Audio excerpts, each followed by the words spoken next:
Fritz here for Galaxy Girl Creations. Welcome to my channel.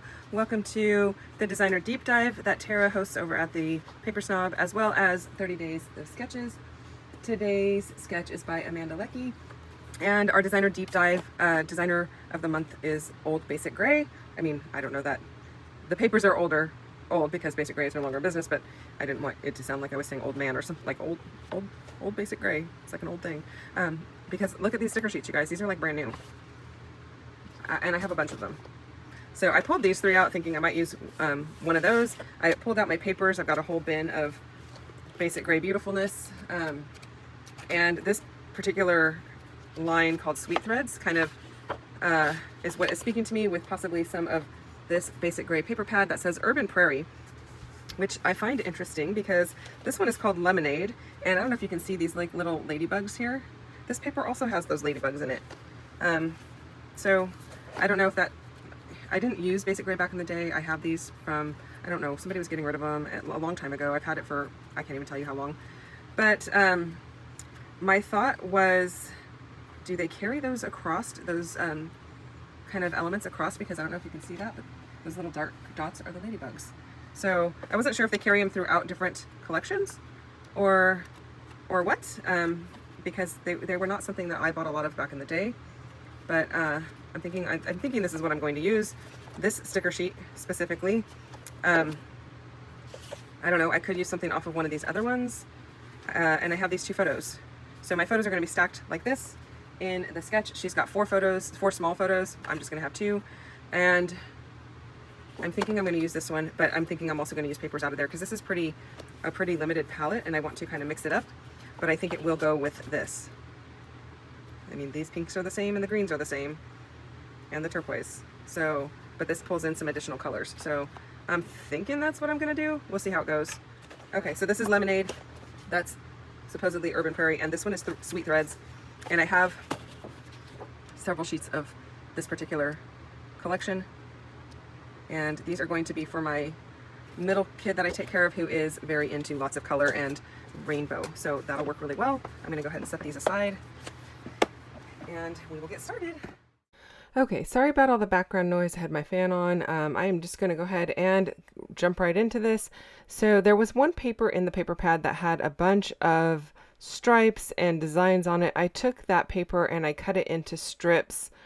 They are about 1¼ inches tall. Yeah, about 1¼ inches tall. And then I took them to my scoring board, which I don't have with me on camera here, but I scored them at 1 inch and then ½ inch, ½ inch, 1 inch, ½ inch, ½ inch.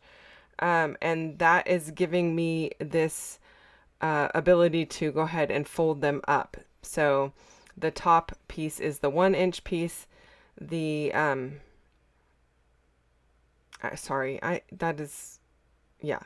that is correct. So the top piece is the 1 inch piece, and then a ½ inch gets folded under, and then you need 2 ½ inches to make the fold, and then there's another inch that is like the bottom piece. I don't even know how to describe that, but hopefully you kind of get the point. And then I had to go and glue them all together.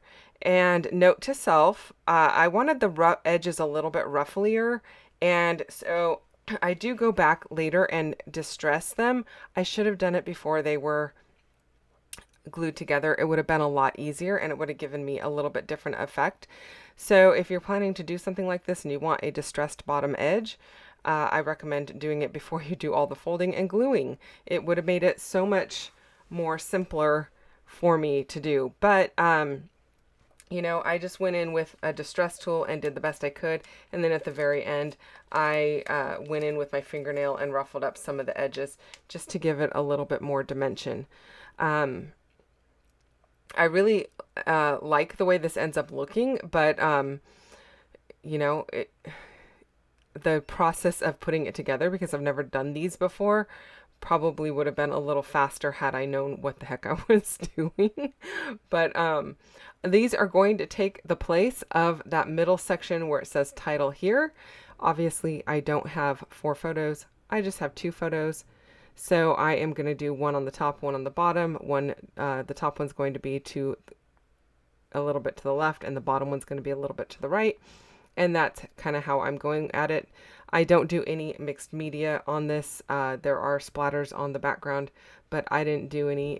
It also looks like she's got a couple of different pieces of paper because the right side is a slightly different color than the left side, and I didn't do that either. I ended up using the pink background paper out of the paper pad. So it's a single-sided one, and I really like the color of it. Kind of matches the booth that is currently in the top photo, but that photo is going to end up on the bottom. So I kind of liked that, that it matches. There's also a wall kind of by their heads in the top photo, and it matches that as well. So that's what I decided to pull my inspiration off of. It also has kind of a greenish brown distress to it, which goes well with the green, which I know I'm going to be using those, I think they're called lemonade stickers, at least some of them, and so that's going to kind of match that really well also. So that's where my thought process is. I did end up gluing 3 of the strips together, and then I am going to go straight across. I'm going to have 3 layers of ruffles there, and I'm just using my T-square ruler to kind of line everything up. Here's where I decided I needed to go ahead and distress the edges. Again, like I said, do it at the beginning. It'll be a lot easier. But it works out okay.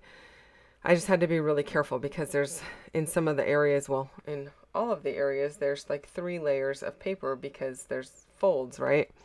Did I count that right? 1, 2, 3. Yeah, 3 layers of paper. And then I went ahead and used my magnets to hold everything down while everything glued to the paper and got set up really well. While I was working on the next strip, kind of using my magnets as an extra hand to hold everything in place and give a little bit of pressure. So my T-square ruler is actually applying some pressure to the middle there. And I'm really happy with the way that that is working out. Yeah, just giving it lots of pressure with the T-square ruler to hold everything down. You can see they're kind of U-shaped when they're not glued down, and I didn't want that. I didn't want them to be U-shaped on the paper. I want them to go straight across and give lots of texture to the middle. I did actually consider sewing these, but I was at a day crop when I did this, and I did bring my stitching rulers from MK's shop, but most of it would have been covered up by the additional layers, so I decided not to go ahead and stitch on them, but they would have been really cute if those stitched layers were showing. Somehow I didn't cut my strips the exact height on this one, so that was me just trimming down the one that was a little bit too tall. And then again, I'm going to use my T-square ruler to put it right over the top, and then use the magnets to hold it down. The magnets are from Glassboard Studio, as is my glass board. This is my smaller one that I'm not going to say I travel with it all the time, but I take it to day crops and to local retreats. Yeah, if I can drive there, I'm usually taking it with me. And I love it because it is magnetic, and it does wonders for things like this. So, and then while that is all setting up, I'm going to back my photos with a couple of layers of paper. And I decided to use this darker pink one to pick up the darker pink colors in the sticker sheet that I'm going to use, as well as the darker colors in those strips of paper that are glued down already. And then I'm going to use the kind of greenish white cream color. I don't know what color you actually call that, since it's got a lot of colors in it. They're just kind of faded into the background a bit. But I'm using that to back my photos a second time, and that's going to give them a lot of dimension and help them pop off of that pink page that I have for my background. The only thing is I should have just cut it in half, but because I've double matted, I actually needed a little bit wider of a piece for that bottom photo.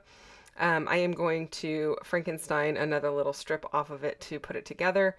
In the meantime, I am in the process of figuring out how I want to end the top layer of those folded pieces of paper. And I think I'm going to put some of this ribbon on. It's kind of a sheer piece, but I don't want it to be flat. I want it to be ruffled a bit. So I thought I'd do kind of a, I don't know, basting stitch through it to kind of ruffle it up. It turns out I really just didn't need to do that. I could have just laid a little adhesive down and ruffled it along the adhesive as I put it down, but I didn't think about that until I was almost done. And so I thought, well, since it started curling on itself, I thought, let me just go ahead and start adhering it down. And then I realized, oh my gosh, I could have just done that and not had to worry about it because it's so sheer and thin. It stays well with that adhesive. I cannot say that about all ribbons, so I think some stiffer ribbons would not have held as easily as this. But I'm also going to be adding some liquid glue and adhering it down because I'm going to add liquid glue to the back of this sticker because there's no way this sticker is going to stay stuck on top of that ribbon. But the ribbon's going to give it a little bit of extra texture. And the fact that it's sheer, it looks really good and just feels like it's kind of in the background, but adding to it in that way. So again, using the magnets to hold them down. And now I have borrowed a set of purple magnets from one of my friends. At home, I have white magnets. These two orange ones were a freebie that came with one of my mats, and I don't have any mats that are actually orange. So they just stay in my travel bin. Not that they all have to match, but yeah, I know the orange ones just stay in my travel case for my glass mat. And in case you're wondering what I use, what I put it in when I travel, Caterpillar makes a bag for the Caterpillar Glow, and it fits inside of there. It's a little bit, the bag is bigger than the glass mat, and so I have a folded piece of cardboard in there as well, like an Amazon box or something like that, that is kind of folded, that I slide it down in between, so that way if I set it down, it's got a little extra padding. But that way it's really easy to cart around. The one caution I would have is if you do end up with a Caterpillar Glow bag, do not try carrying it by the long strap that can go over your shoulder. Use the handles because the long strap is not meant to carry that much weight and it will break. Ask me how I know. Yeah. And I'm not the only one who's done this. I have another friend that carries hers the same way, and I think she had the same issue happen. So the long strap is not meant for that kind of weight. And I have not weighed my Caterpillar Glow to see how heavy it is, but I don't use that on my desktop anymore just because I was never using the light anyway. And then the cutting mat that goes over the top of it was getting discolored because I'd had it for so long. So I went to a glass mat, which I like a whole lot better. And anyway, that's what I'm using the magnets on. I am also borrowing some ink from that same friend and inking up this little saying that just says sweet on it from the sticker sheet. I think I used stickers from all from the same sheet. I don't think I ventured out away from those lemonade ones. But I like the way that these ones all looked, but I like the added color that those strips of paper brought in, so that makes me super happy. And then there's plenty of spots to write a little bit of notes down. And I don't really have a whole lot to say. This is her and her auntie, the middle of the three kids and her auntie, and wanted to make sure I got a couple of pictures of her with her aunt into the album because she's in their life quite a bit, and I didn't have any other photos, so she sent me these, and I'm really happy to get them in there. I did borrow a couple of tiny brads from one of my other friends that happened to be there at this crop, and I put them through the little holes on the either side of the word sweet to give it a little extra texture, and I chose the darker pink just to play off of the darker pink in the background. I'm really liking how that looks. I did pop those pieces up onto some foam to give some added dimension, as well as the turquoise piece. And I really like the way that this came out, and I hope that you did too. So there's a link down below for the designer deep dive challenge using basic gray. You're going to see all kinds of people using basic gray in different ways.